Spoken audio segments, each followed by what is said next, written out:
Imagine you're a kid, maybe 7 years old, and instead of playing outside, you're the one calming down your upset parent, making sure dinner's ready, or keeping secrets to hold the family together. Sounds heavy, right? That's not just tough, it's a psychological process called parentification. And science shows it can reshape your brain and life for decades. Stick around as we break this down simply, with real research, no fluff, and practical steps to heal. If you've ever felt like you skipped childhood, this is for you. Let's start with the basics. Parentification is like turning a kid into a mini adult too soon. Normally, parents take care of kids emotionally, physically, but here it's flipped. The child becomes the caregiver. Think of it as a tree that's forced to grow branches before its roots are strong. It might stand tall, but it's wobbly inside. Why does this happen? Often from family stress, divorce, illness, addiction, or poverty. A study from the University of Illinois found that kids in these situations step up to parents, siblings, or even adults, which can lead to risky behaviors like substance use later on. It's not a choice, it's survival. Now the science. When a child handles adult emotions early, their brain wires for hypervigilance, like always scanning for threats, even in safe places. This comes from chronic stress activating the amygdala, your brain's alarm system, more than it should.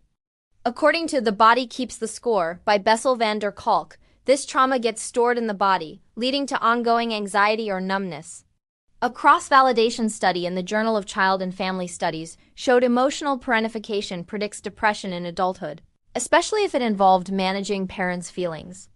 Simply put, your young brain learns safety means fixing others, so joy feels unsafe and rest feels lazy. Fast forward to adulthood. You might become hyper-independent, refusing help because relying on others feels risky. Or people-pleasing, where you say yes to avoid conflict but build resentment. Research from Simply Psychology highlights chronic anxiety and trust issues in relationships as common effects. One study even linked it to lower self-control and higher distress. It's not a flaw, it's a wired response from childhood. But here's the engaging part. Imagine you're that kid again, but now as an adult, you can rewrite the story. Healing isn't magic. It's practical steps backed by experts. Step 1. Acknowledge it.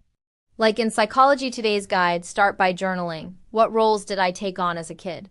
How does it show up now? This builds self-awareness without shame. Practical tip. Spend 10 minutes daily listing unmet childhood needs like playtime or being heard. Step 2. Feel the emotions. Suppressed grief turns into anxiety.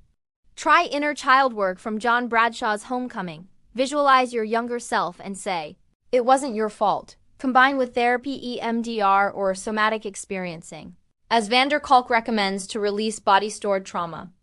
Step 3. Set boundaries. From Reflections from Across the Couch, practice saying no without guilt. Start small. Delegate a task at work or home.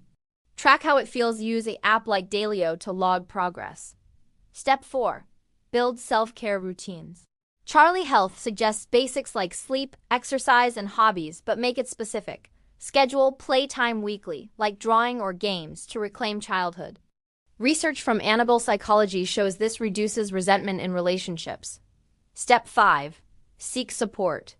Join groups or therapy focused on parentification. Studies show sharing stories reduces isolation. Books like Alice Miller's The Drama of the Gifted Child dive deeper into reclaiming authenticity. Remember, healing is messy, but as Jung said, facing your shadow brings consciousness. You're not broken, you're resilient. Start today, pick one step, like acknowledging your story. If this resonated, like, subscribe, and share your thoughts below. You've got this. It's time to grow on your terms.